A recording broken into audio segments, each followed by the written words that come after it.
Okay, so I know you're into history, especially after that trip you took to Indonesia, right? All those ancient temples and those powerful kingdoms. It really gets the imagination going.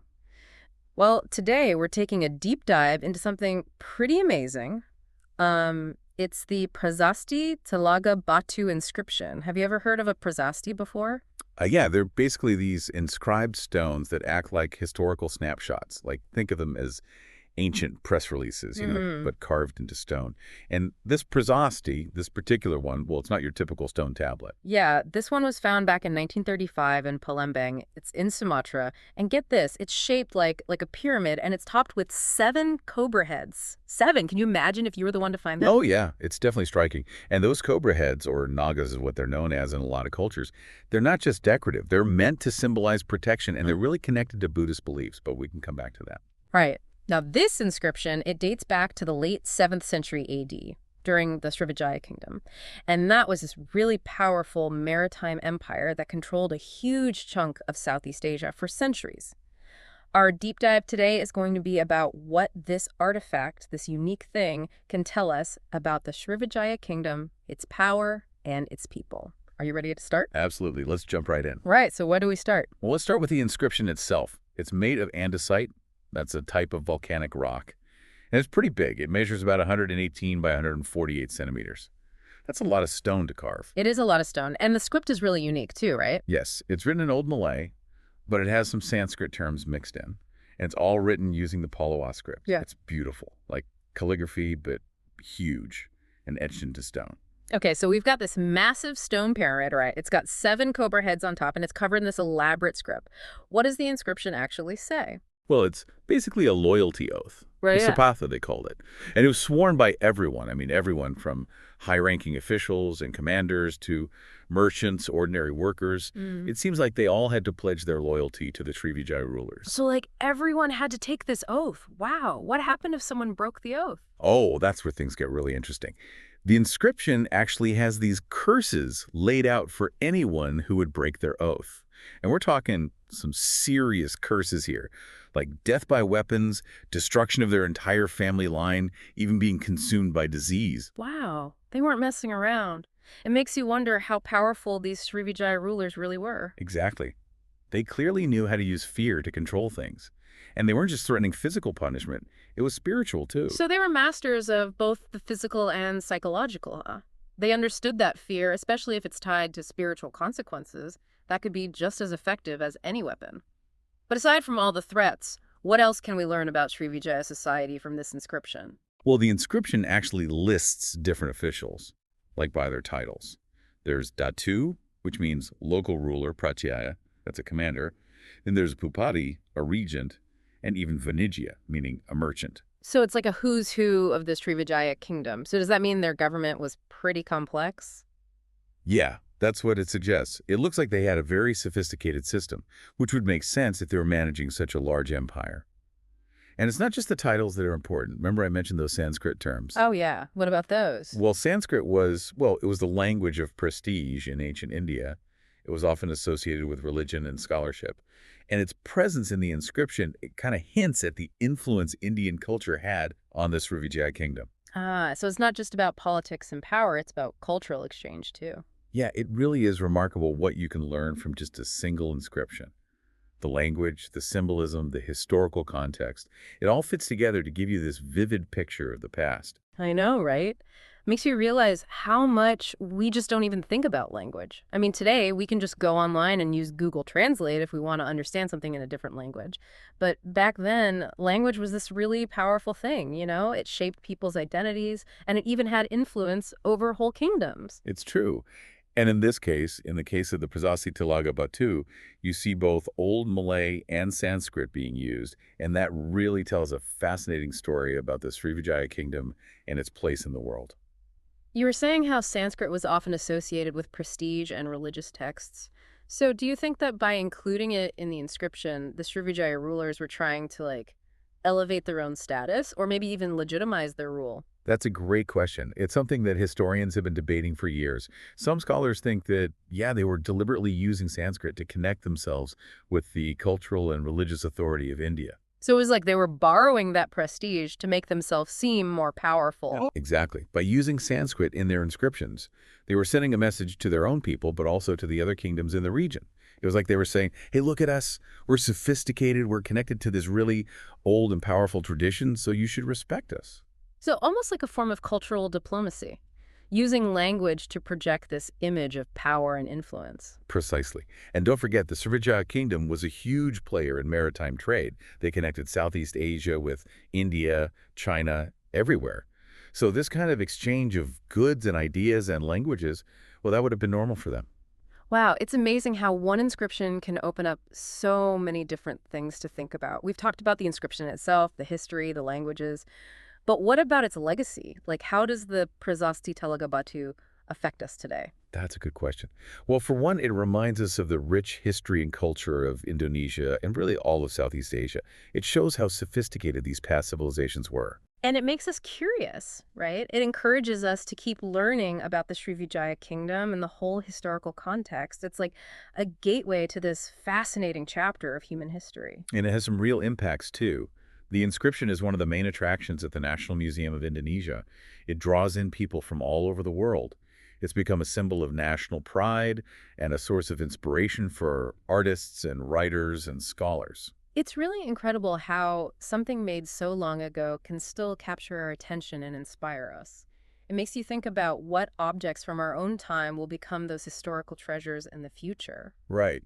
It's interesting to think about. Maybe future generations will be studying our digital footprints, our social media posts, all of our tech innovations. Who knows what they'll find out? It makes you realize that history is always happening, and each generation adds to it. But you know, there's one more thing about the Prasasti Telaga Batu that I want to mention. Oh. Well, we've been talking about it as this historical document and a piece of art and a cultural artifact, but it's also a physical object, right? I mean, it has this specific shape and texture and weight. That's a really interesting point. We often get so focused on what it says that we forget about the fact that it's a real thing. Exactly.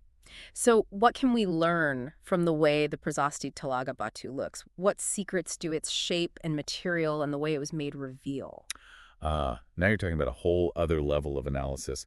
Just the fact that they chose andesite, which is this really durable volcanic rock that says something about them wanting to create a lasting monument. Right. And the shape, like a pyramid with the 7 cobra heads, it shows that they were really thinking about both symbolism and aesthetics. And think about the craftsmanship, those intricate carvings, the letters. It must have taken so much skill and so much dedication to make. Absolutely. It shows just how talented and skilled those artisans were. I mean, imagine the tools they used and the techniques and just the time they put into it. It's like we can almost feel their presence, like across all those centuries. Their hands shaping the stone, their minds designing it. Exactly. And let's not forget how big this thing is. It's not small or portable. It's a monument. It was meant to be seen, to be noticed, to make a statement. So it's not just about the inscription itself, but also about how it presents itself. It's like the object itself is part of the message. Yeah. It reminds us that material culture, the things we create and use, they can be just as informative as written stuff. We can see the beliefs and values and even practices of past societies in them. It makes me want to go to Jakarta, to the National Museum, to stand right in front of it and see it for myself, to see the light on the stone, the curves of the carvings, to actually feel the weight of history. What a great way to end our deep dive. Yeah. To go beyond the abstract and actually connect with the past through the physical things it left behind. It reminds us that history isn't just a bunch of facts and dates. It's about real experiences. And those experiences are still alive in the objects and the places and the stories that have survived. But you know what? We've got even more to uncover in our deep dive into the Prasasti Telaga Batu. What if we go back to those chilling curses? Sounds like a plan. Let's go deeper into that world of ancient beliefs and see how curses worked in the Srivijaya kingdom. So we've talked about a lot, from the inscription itself to the historical stuff and the languages, but I keep thinking about those curses. It's kind of creepy. Like, what was it like to live knowing that breaking an oath could mean really bad things would happen to you. It is kind of a mind-blowing thing to think about, isn't it? To put yourself in the shoes of someone living back then in the Srivijaya kingdom, knowing that messing up could have those consequences. Mm. And those curses, they weren't just words. They were tied to what people actually believed back then. Right, and we were talking about how the Srivijaya rulers were good at using both physical power and psychological power, so it wasn't just about the law, it was about the supernatural too. Exactly. They really believed in the power of curses and blessings. It was a big part of their world. So if you broke an oath, it wasn't just a crime. It was like an offense against the whole universe. Like you were going against the gods. Yeah. It makes it a lot more serious, that's for sure. You weren't just worried about getting punished by people, you were worried about the wrath of something way bigger. Right. And this wasn't just something the Srivijaya did. You see these same kinds of curses and blessings and inscriptions and texts from ancient cultures all over the world, like Mesopotamia, Egypt, China. It was everywhere. So it sounds like this idea of spiritual consequences was a pretty common way to keep people in line. Why do you think that is? Why were curses and blessings so important to so many different cultures? I think it's because people have always wanted to understand the forces that control their lives and be able to do something about them. When bad things happen, like natural disasters or other people doing unpredictable things, we try to figure out how to control those things, how to have some power in a world that often feels chaotic. That makes sense. I mean, even now, people still turn to rituals and superstitions when they're feeling unsure about things.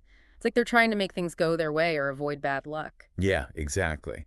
And for the Srivijaya, those curses had a practical use too. They showed everyone how powerful the ruler was and helped keep things in order. Fear is a great motivator. Like a psychological weapon. It's a way to control how people act without always using force. And then when you add in the spiritual part, the consequences become even scarier. Right. It's really interesting how power, belief, and social control all work together. It's something that still fascinates researchers.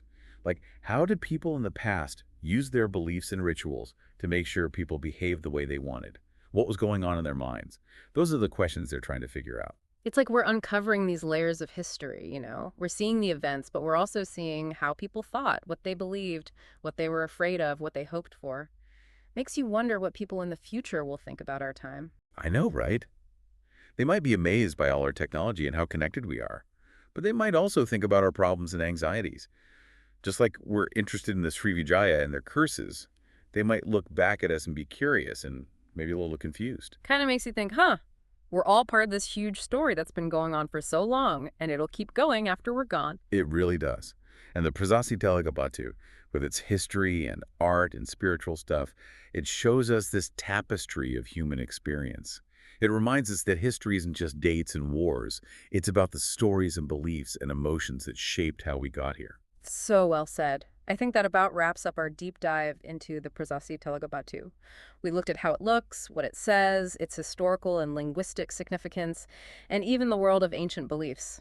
What a journey. It really was.